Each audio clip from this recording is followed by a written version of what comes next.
At AIA Australia, helping your clients in their time of need is our number one priority.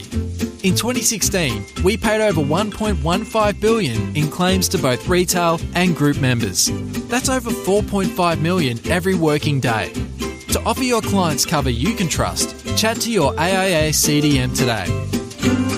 We are live, ready for people to join in. I can see some people rolling in as we speak. So today we're super excited. We've got MJ Big Dog with us, who I've affectionately called the Big Dog because he doesn't have a title.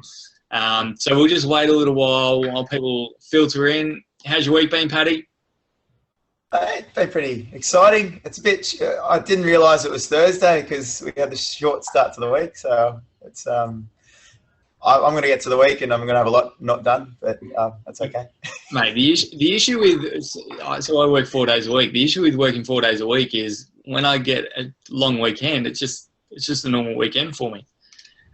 So it's always a short week for me. Well, I aspire to that, Phil. I've got a bit of work to do. Mate, you can do it. You just want to keep busy. That's the issue. MJ, how's your week been? Mate, fantastic. I'm actually being taken away by my partner this afternoon for 2 days. I have no idea where I'm going or what we're doing. I've just been told to pack stuff and she's coming to pick me up at 2 o'clock. So week's been awesome, but just very confused about what's to happen over the weekend. I've had 3 different conversations with 3 different people about them either getting engaged, buying rings, or 2 people got engaged and 1 person bought a ring. So wow, maybe yeah. She's proposing to me. There you go. It's in the air, MJ, so we'll see. All right, let's get started. Before we start, I just want to give a massive plug to the Brisbane XYLive event that's happening. It's going to be a great event. Paddy, give us a bit of a rundown. What's going on? Yeah, we sort of sat down with a few of the guys in Brisbane and we decided that we wanted to talk about what creates outcomes with clients, and is it more about changing behaviour or just achieving an outcome, and unpacking that a bit. We've got Cara Brett there. We're also going to have Bernie Ripple, ex-MP, which will make things a bit spicier. And there will also be 1 or 2 other advisor panelists on there. So just unpacking the issues and, looking to be an engaging session with lots of discussion and audience participation. So exciting. Great. It's going to be a good session. I know Paddy's flying up for it. So make sure you book your tickets.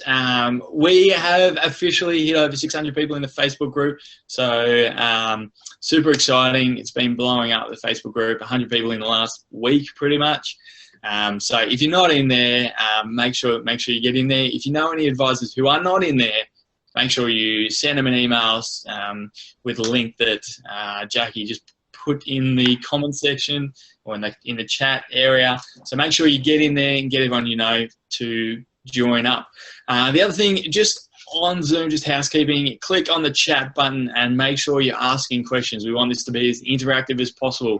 So today we've got MJ Big Dog, and we are talking about the client experience. So cutting out the bull crap from your business and focus on the areas that truly add value. So MJ, introduce yourself. What do you do? Who are you? Well, hey everyone. Firstly, thank you for having me. And just to reiterate what Phil just said, if any of you want to ask questions or try and get the most value out of me possible, please just write what you're challenged by or what you're struggling with in your business, and we can riff off those and actually work with you one-on-one. But I do a couple of things with my time, but I basically teach emotional intelligence for a living. I teach people how to communicate. I teach people self-awareness. I teach people resilience. I work with schools. I work with colleges. I work with universities, and I work with people on a one-on-one basis, from property developers making businesses I reckon would be worth a couple $100 million, right through to people who are currently unemployed and looking for a job. And I seem to be really good at helping people think through problems and looking at it a different way. And so, yeah, that's my spiel. Awesome. So, what are the things that truly, in your opinion, what are the things that truly add value to our clients? And what are we doing wrong, I guess, is more the point. All right. So I won't answer your first question because it's just to add value, which isn't helpful at all. But the second question, what are people doing wrong? You're trying to decide what is valuable rather than actually seeing what your client thinks is valuable, right? Like you can build the best 10-minute Facebook video in the world talking about the most amazing compliance or technical information or talking about different super funds. But if your clients don't care, then it doesn't matter. Right? Like Gary Vaynerchuk, who's a great mentor of mine, says the market is the market is the market. It doesn't matter what you think value means. It only ever matters what you think your client, or what your client actually thinks is value. So if you take a big step back and you don't try and give value just so you can take something, right? You don't put up a Facebook video just so you can ask people for their email at the end, but you're actually just trying to give value to create a relationship, and you try and give value to the client rather than giving what you think is valuable, then amazing things will start happening. And again, it's just a patience game, right? Like, you know, when I started my business about 12, 13 months ago, it was really hard for me to give people things for free when I was only making $250 an hour, right? It was really hard not to charge for people when I promised I'd do it for free when I wasn't making enough money to pay for my rent. But I trusted the strategy and I had patience and I kept trying to focus on what they want rather than myself, and amazing things started happening. So I've worked with a fair few financial planners by this stage, and I think there's a couple of things which come up which I think people are really struggling with, and one of them is just not talking about financial planning in the way you want to talk about it, but talking about it for your clients and making it about them rather than about yourself. Yeah, cool. So the best thing about doing these interviews is I can pretty much get these people like yourself and do a one-on-one consultation. So make sure you're asking questions, but if you don't ask any questions, I'm going to be really selfish and use up all this time for myself. So my first point is, you said give value to what they want and not what you think is valuable. So I do videos once a week. I put them out. I think I'm the best in the world. I think what I'm doing is amazing, but I'm always looking at wanting to improve, and I know that it isn't as good as what it could be. So just unpacking that statement about giving value on what they want, how do you decipher, you know, when I'm doing a video once a week, it's difficult to keep on, you know, thinking about the content that my clients or prospective clients deem as valuable. How do I decipher that between what they feel is valuable and what I think is adding value? Okay, so there's two ways to take this. One would be the technical route, like what's the quality of your camera, how are you releasing it on social media, like all of those things, but that's not my area of expertise. In terms of the value exchange, just to be really clear here, are these people that you want to become your clients, or are these people that are already your clients and you're just trying to add more value? Both. Well, yeah, both. All right. Mostly not clients. Yeah, is there one more than the other? Like, what's your outcome here? You just want to have your clients really happy, or you actually want more clients? More clients, but really the main aim is, I feel like there's quite a low understanding of and a low level of conversations around money. So my big aim is to put out content to get people talking and thinking about their own, you know, their own finances. Sure. So this is the question I would have for you. Do people want to talk and think about their own finances? Well, let me just press pause right there. This is exactly what I mean. Of course, people should think and talk about their finances. Of course they should. Of course, people should be fit and go to the gym 7 times a week. But human beings are lazy and they don't care, and they want to throw money at problems so they don't have to worry about them. And so that's what I mean, right? Like, I think people should talk about their finances. I think people should be educated, and so do you. But maybe people don't want to be. Maybe people want to know that if they just give you X amount of dollars, you handle their finances. And so then you need to be talking about how much you can help them. Does it make sense? Yeah, that's right. Yeah, that makes sense. But in a world where only, let's say we use the statistics of 20% of people only see an advisor, in a world where we've got really low financial literacy, even though I hate the term, how do we improve those stats? How do we actually get people to think about their finances? Because I feel it is fundamentally one of the most important things that we should be doing as financial advisors. Yeah. So I agree wholeheartedly, right? But if your clients don't care, like, you're fighting a losing battle. Do you know what I mean? Like, I agree with you wholeheartedly. People should be financially literate. 100% of people should be seeing a financial planner. Everyone should be saving. Everyone should be careful about going into debt, getting credit cards. I completely agree. But if they don't care, then your message is going to fall on deaf ears. And so you can approach this in one of two ways. You can approach it and just focus on the people who do care, right? 20% of the population is a giant market size, and make sure they know that you're the best in the business. Or the people who don't care about it, you have to try and figure out what their pain points are, right? They maybe don't care about finances, but maybe they're really annoyed that they can't get out of credit card debt, right? Maybe they don't care about their finances and don't know what a financial planner is, but they're annoyed that they can't afford to go on holidays, right? And that would be your foot in the door, but you're choosing to fight an uphill battle. And I love the intention, but trying to communicate with people who don't care is going to be always very, very difficult. So yes, I think that we should be financially literate as a society, but if you wanted to approach it from that point of view, then I would just go in and start speaking to kids in schools about financial literacy, because you'll actually be able to get through to them. This is turning into one of my favorite sessions. Let's grill Phil. How good is this? Even the audience is getting into it. Ray wants you to show your client persona, Phil, and be clear about that. For me, I don't niche as well as I should. I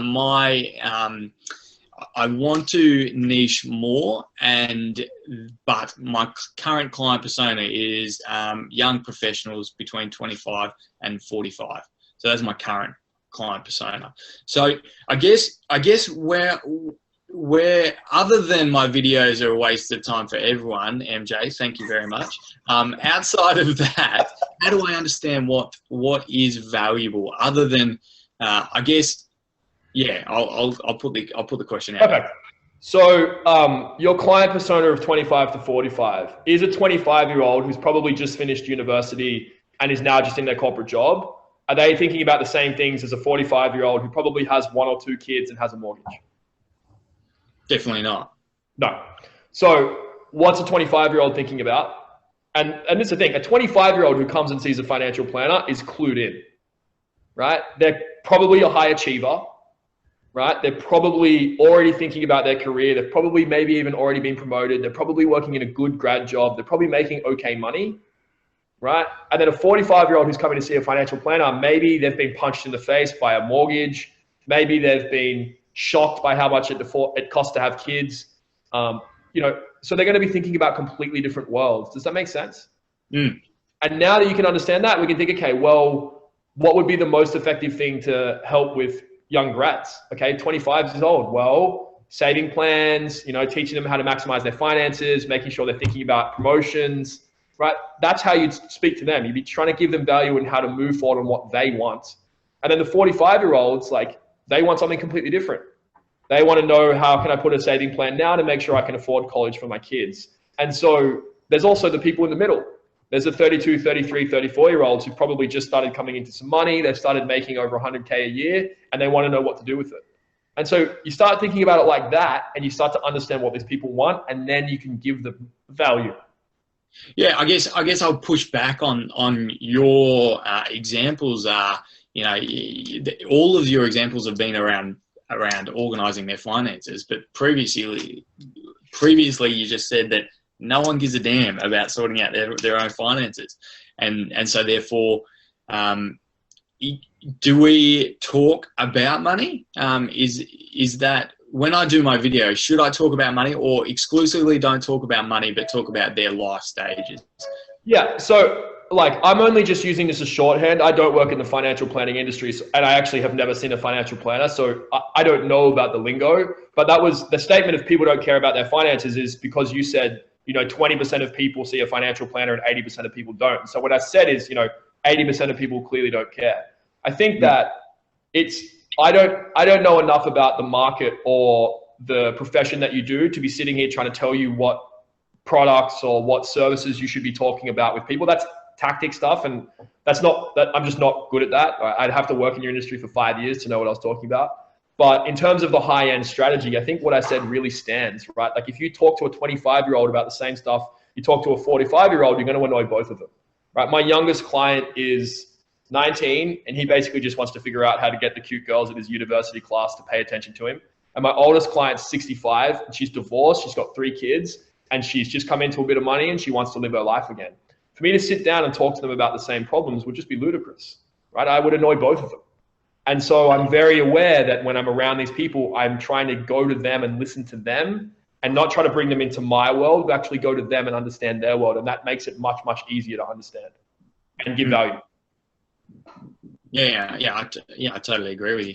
I think Paddy, jump in any time, but I think for me, there's a discussion around the marketing piece where you're putting stuff out there and your one-on-one conversations with clients. So, those examples of, the 19-year-old, the 65-year-old, those conversations you have with each individual client will be different. But I guess from my questioning was more around the marketing piece when you're putting content out there to try and add value. Do you think that content needs to be a lot more specific and just put content out there for the one, 45-year-old who's dealing with kids? Yes, absolutely. And again, you have, look, I don't understand advertising funnels in this industry well enough to sit here and try and tell anyone how to do this, but with the way advertising works in today's world, you can absolutely just target 40 to 45-year-olds. Right? Now, does that mean that you put up 1 blog post a week? No, it just means instead of doing 1 video a week, you do 3. Right? You put 1 out on Monday, 1 out on Wednesday, 1 out on Friday. Does that make sense? Yeah. One for the 45-year-olds, you say this is for, this is for kids who are at university, or this is for parents who have just had kids. This is for kids just out of uni, and you could just segment out your market and have 3 different areas. And then it's really going to hit people, because when someone's watching your marketing, you want them to say me too, rather than so what, right? When I see most marketing messages, the immediate thing I say in my head is so what, right? Like I walk past it happens when I walk past bus advertisements all the time, and it's like, show me a picture of Brad Pitt and his watch. And I'm like, so what, right? But that's because I'm not in their target market. But then sometimes I walk past advertising, I'm like, holy shit, me too, right? I identify with what they're saying because it feels like they're pointing to me, and that means I'm actually engaged with them. Now you don't have to market that way, right? A lot of companies don't market that way, and it's still very successful. But if you want to build a culture of raving fans, if you want to have a business where people refer like crazy, then people need to feel understood and appreciated and valued. And that starts from the second you start speaking to people. Yeah. I mean, well, I think... you go. Go, man. Over to you, Paddy. I thought I'd take the spotlight off Phil a little bit just for a sec, even though I'm enjoying it so much. Guys in the audience, just ask your own problems. Let's not if you've got something that you've been struggling with, get it out there. It's okay to share. Let's make the most of having MJ on. I'm going to lead with a bit of an example of what I'm looking at from from a corporate, traditionally what's called a corporate super standpoint. MJ, we're looking at a general employee base of maybe 500 employees, and an advisor comes in, and the advisor that is, responsible for educating and dealing with the broad employee base. So within that employee base, we've got quite a diverse bunch of people. And what I've been thinking of doing is going into picking about four niches and 4 personas and going really deep on those 4 personas. And that's sort of how I'm thinking of keeping a broad approach. And this is what a lot of advisors struggle with the niching. It's I really wanted to do that one, but there's also these people I want to deal with as well. What do you have to say about that? Oh, that sounds amazing. That's actually, as you were talking just then, I was thinking through, and I was like, look, of these 500 people, if you paid enough attention and this is the thing, you just have to take people out for lunch. Take 10 people out for lunch, and I say, don't sit there with a pen and paper, but just actually be a human being and conversate and say, if we were going to talk about financial planning, what would you want to talk about? Do you know what that means? Do you know what I could do? How could I help you? And then just start understanding, right? Okay, cool. Oh, wow. Okay. Well, why do you want to learn about that? And you ask questions the whole time. You take them out for lunch, you pay for their lunch, and you listen for 85% of it, right? And they're just talking. If you did that with 10 people, you'd maybe spend $300 on lunches, but you would come away and you'd be like, okay, cool. There's clearly 5 patterns, There's 5 things that everyone is concerned about, and then you just build your presentation or however you want to educate it around those 5 things. And then as long as you make it humorous and engaging, you'll get amazing results. Because like, there's a couple of questions in here about like, is it that 80% don't care, or is it that advisors don't pursue them, or is it that they don't have the time and skills to do it?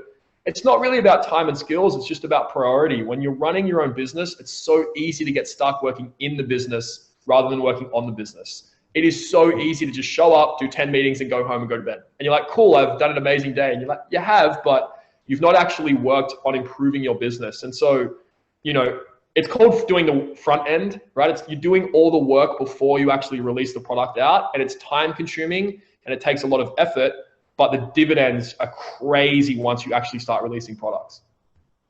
Well, I'd say hats off to Phil in terms of spending time in that space, because he's been doing a lot of effort in that. He's up to over 100 videos, MJ. Wow, that's amazing. Yeah.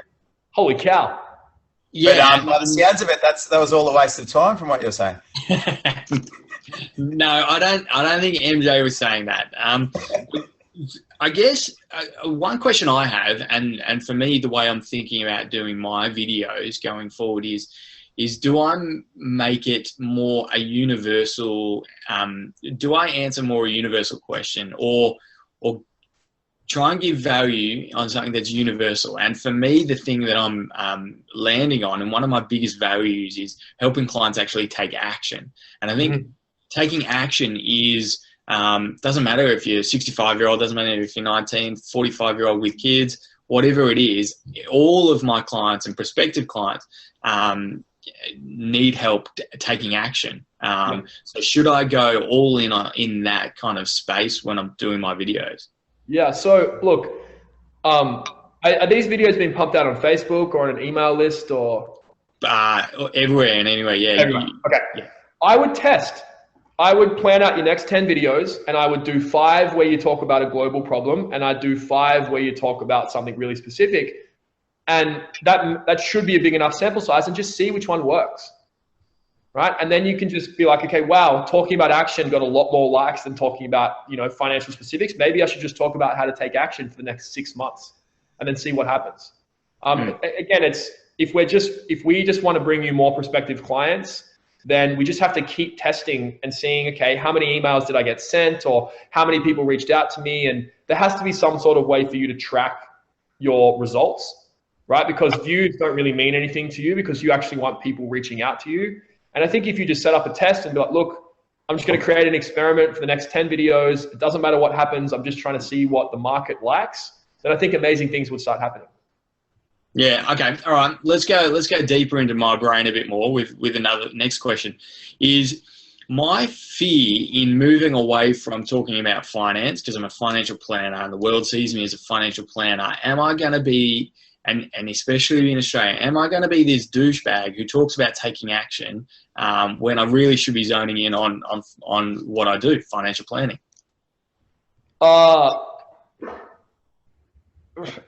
Like both. I mean, are you going to be the douchebag who's talking people to take action? Like, yeah, probably, but cool, right? Like, the only people that are going to call you a douchebag are people who don't take action, right? Like, I haven't met a single business owner who sees someone else like putting up videos or going out there on Facebook or actually trying and heard anything negative ever. There's this amazing speech by Theodore Roosevelt where he talks about, like, don't take criticism from people unless they're in the arena fighting with you. Right? Like, don't ignore what people say unless they're other business owners that are doing the same things you are. But should you just be talking about financial planning? Like, I don't know. I don't know your clients well enough. I don't know what they value. I just don't understand people well enough to be able to give you an answer. But if you see people time and time and time again, and you help someone take action and they give this huge thank you, right? Like, you see this huge response from them. They're like, oh my God, thank you so much. I've been trying to take action on this. This is amazing. Then yes, you should absolutely be talking about how to help people take action. It just, again, I don't know what people react to in this industry well enough. Yeah. Well, I'm curious about the audience here. If everyone thinks they're perfect and they've got nothing to put on the line here that they're having a challenge with, just pop in perfect and you can hop out of the webinar. But I challenge a couple of guys out there that, yeah, share what you're struggling with. It's this is an inclusive discussion, and as much as I love like seeing Phil just sort of sweat under the pressure, it's it'd be good to see some other angles, because Phil looks at how he runs his advice business one way. I look at how I run my business one way, and we sort of have different angles. But I'm sure you guys are taking different perspectives from this. So please. So I'm going to jump in, Paddy. I'm not sweating under the pressure, mate. I'm an open book. Everyone can know any of my secrets. Doesn't bother me if I tell everyone my biggest worries about what I'm doing. But MJ, I just kind of want to go back to adding value in the individual client meeting. Do you have any tactical ways that you think about that, and what we as advisors should be looking at doing that? Let's move away from the broad marketing piece of the one-on-one meetings. Okay, so let's start from, so like you're in your office and then you get the email saying that they're here, and then you walk out and you like shake their hand and then bring them to the office. Is that generally how this would work? Yeah. Okay. So like from the get-go, like, are you wearing good clothes? Are you clean shaven? Do you look energized? Do you look happy? Right? Are you energetic? Are you leading the conversation? Like, all of these things matter. If I come and see you at a financial planner and you're not excited to be a financial planner, then already I'm going to be subconsciously being like, you know, what's going on here? I'm going to start getting confused. So that's the first thing, like, right? Actually make sure you present really well. Make sure you've practiced your handshake. Make sure you can practice how to hold eye contact. Make sure you practice when you smile, you don't look like a serial killer. And I really mean that, right? So then you say hello, and then the thing you need to do from straight away is you need to be in the lead. You need to be leading the conversation. You need to be having a massive smile on your face. And you'll notice that around some people, you need to ask all the questions. Around other people, they'll start asking questions. And you just change, you know, I don't like using this word because it makes people think of mumbo jumbo, but you change your energy depending on the person you're with. And so you're smiling, you're leading, and you're just trying to make them feel, you know, the way I think about it is you're just trying to make them feel safe. You know, I don't know what pain points people come and see financial planners about, but some people might be really nervous. Some people may have had a really bad day. Some people are freaking out because you're going to ask them a question and they're not going to know the answer. Some people are nervous just because they're meeting a new person. And if you think about that as they're standing there, you'll want to actually make them feel centered and connected. Now they're sitting down in front of you. You need to learn to ask really high quality questions and to just listen. So for me, it's just often, I just start with a question of how's life, right? As open-ended as possible. And I just want to get them talking. You know, how's things going? How's life, right? Or, you know, what's news? How are things, right? As open-ended questions as possible, and just get them talking. Get them talking about their finances, or, you know, in my experience, it's life. Get them moving. And then once they're talking, I then ask the question always of how can I help? Or how can I be of service? Or what can I do for you? And when you say that to people, they will literally give you the metric of success, right? They will literally, if you've made them feel safe and they're confident and they're talking, they will literally tell you exactly what they want, right? And if someone just says to you, oh, I just want to have better finances, just be like, okay, cool. What does that mean? Right? And that asking that question is actually something I learned from Tony Robbins. And it's an incredible question to ask your clients. What does that mean? Because when someone says, I want to control my finances, you may think something completely different to what they think, right? To give you an extreme example of this, I once worked with someone who kept complaining that their partner wasn't validating them. And I asked them, what does validating mean? And they gave me literally 16 things that the partner had to be doing for them to feel validated, right? And think about it, right? The partner's screwed. No matter what they do, they are never going to be able to validate their partner because that was their list of rules. And so every time your client says, you know, I want to be saving more money, or I want to be whatever it is, you need to get specific and you need to get the list of behaviors. All right. So what would success look like to you? That's an amazing question to ask.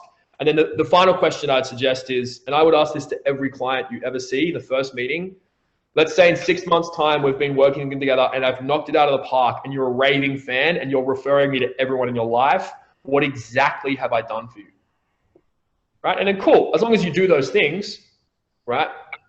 that's exactly what should happen. So I guess what I'm trying to try and put this in a more succinct way, I'm trying to pull out the client's blueprint, both of what they think financial planning is and what their problems are, and pull out their blueprint of exactly how I can help them. And then I just execute on that, and it generally goes well. Now, sometimes you'll meet clients who have no idea what they're talking about, and what they think they need is not even remotely what they need. And those people, you just very, very gently start suggesting that you could start doing other things as well. Mm-hmm. Yeah, I love this question from Anne, because like I constantly bounce like off this, that like I love broadening the discussion. Like I love broadening it, and then I think sometimes you end up in places where, oh shit, they need something that I don't do. It's and like you identify issues that I guess out of your scope, which makes it challenging. And it's, I guess, for financial advisors, it's sort of sometimes, yeah, when you do delve into things like this, you can come up with, there's more urgent things than them seeing us, so to speak. I guess that's probably one of the challenges of going there and losing clients, because you distract from the financial piece, I guess. Yeah. So could you give me like an example of what you mean? Like what does that mean? Like you come in and it sounds like they need to go see a marriage counselor or something before they get their finances in order, or?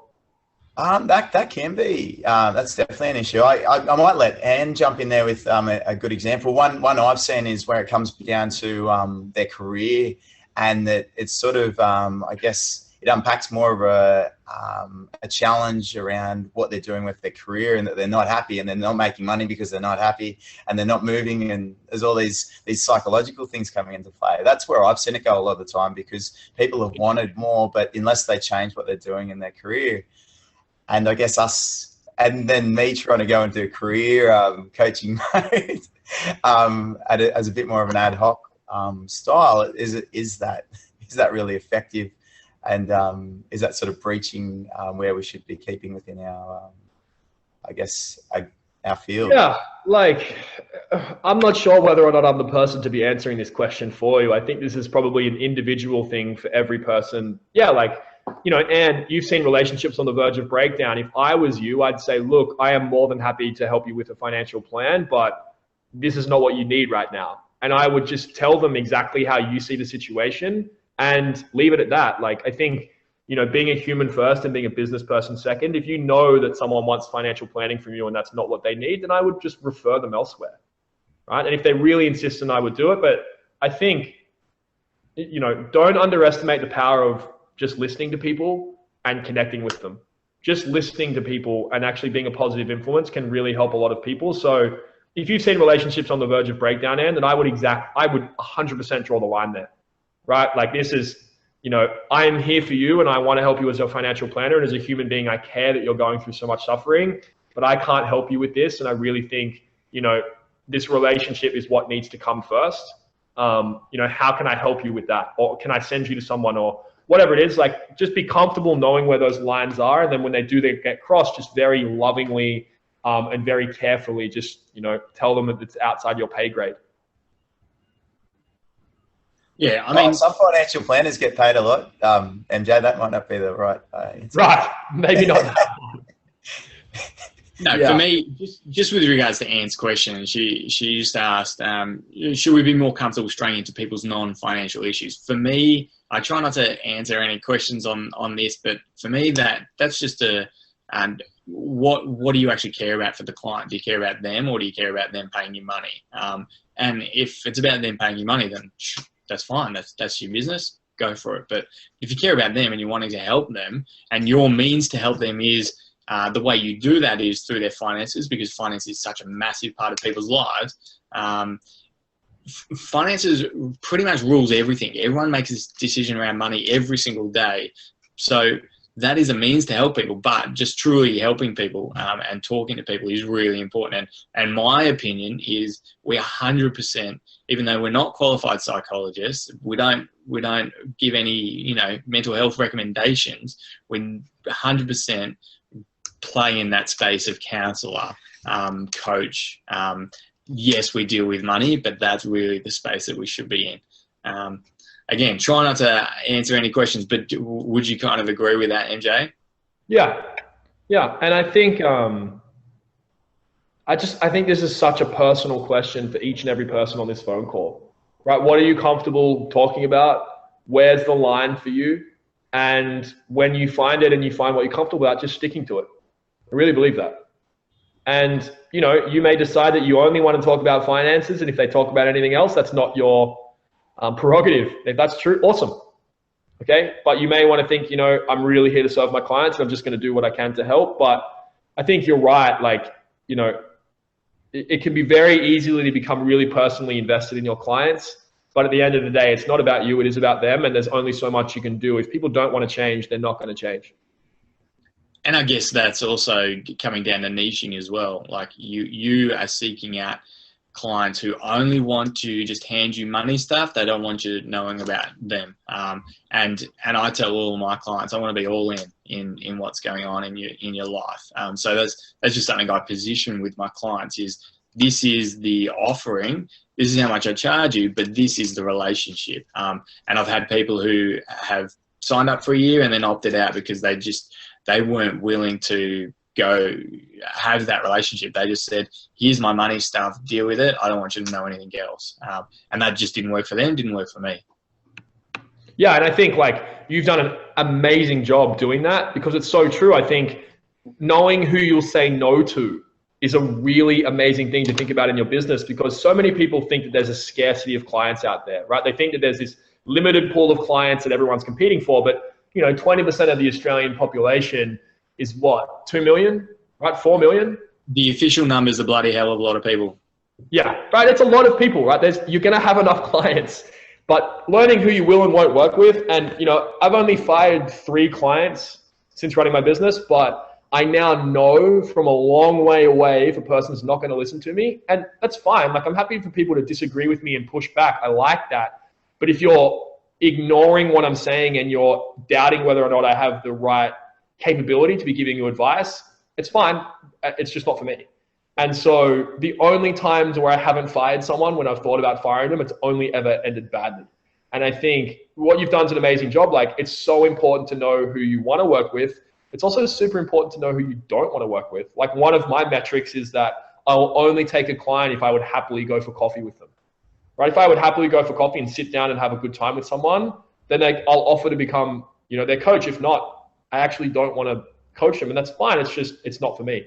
So yeah, I think that's a really good idea. And I think again, it's a personal question. I don't think any of us are sitting here and saying how all in you need to be in these clients' lives. It's up to you. Once you decide, you have to then draw that line. MJ, I wanted to bring it back to some of the stuff you talked about in the AFA presentation. I think from a practical sense, a lot of advisors have marketing material, they've got a website and things like that. I can't remember what those points were off the top of my head, but there's a few things that you'd suggested people looking at when they were, because a lot of advisors, when they go into a client meeting, there might be a PowerPoint or there might be marketing material that are used or things that are sent out prior to the meeting. What would you suggest people looking at and going over and checking for when they're to review that documentation to check its worthiness? Yeah. So what I use is the question I ask myself: if I was skeptical about this profession, and I was skeptical just as a human being, and I was going through my marketing channels, what would I be thinking about? And I think, as business owners, we love our business so much, and we're such positive people that we go through our marketing channels and we're like, people are going to love this. But if you take the skeptical approach and you think, okay, let's say I think financial planning is a load of crap. I think they're all a bunch of charlatans, and I don't think anyone can give you any value. If that was your mindset as you were going through your marketing channels, what would you be thinking about? What would you like and not like? And honestly, if you just forgot everything else that I talked about on this webinar and we all spoke about and just did that, I think amazing things would start happening in your business. The other 4 things from that AFA talk is to designate, assimilate, appreciate, and educate. And that's just to be clear on who you want to talk to, be clear on that you're talking to them in their language, not in your language, right? Use the same words, describe their problems, how they describe their problems, not about you. Appreciate, so actually say thank you to your clients and thank them for their business and really let them know that they're appreciated as people, not just as money or a check. And then the last thing is educate. Like, always be talking about how you can help people solve their problems rather than just talking about yourself. Yeah, I mean, for me, I'm gonna give you my 3 takeaways from our chat. It's been really good. I know this has been a personal session just for me for half of it, which has been great. But my 3 takeaways has been give value what your clients want and not what you think is valuable. Number 2, which was a good reminder in meetings, just always ask clients, what does that mean to you? And for me, the 3rd thing, even though we haven't really gone deep into this, but it's about niching. You can't really truly give value to people unless you know what they value. And, you know, everyone is different and there are segments of people. So the more highly niched you get, the more you can understand what value they want. So that's been my 3 takeaways. Is there anything else you want to add on that big MJ before we kind of finish up? Because we've got to wrap up in 4 minutes. Yeah, the other thing that I would say is for people out there who are struggling to think about how to niche, like your 5 or 6 clients that you are the closest with, take them all out for lunch, pay for their lunch, and just ask them questions.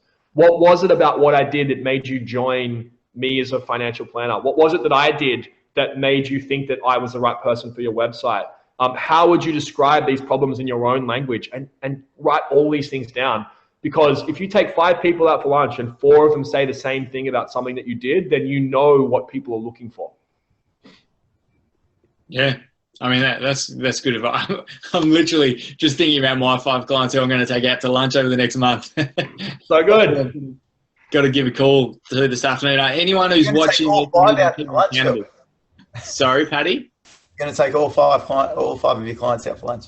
Yeah, that's right. That's right. Thanks, mate. Appreciate the boost. All right, let's finish up. I'm sick of Paddy having a go at me. So thanks, MJ. Just quickly before we wrap up, for anyone who's watching, how do we get in touch with you? My website, mjfitzpatrick.com. I actually give 99% of what I produce away for free, literally free. Like I don't even try and sell you.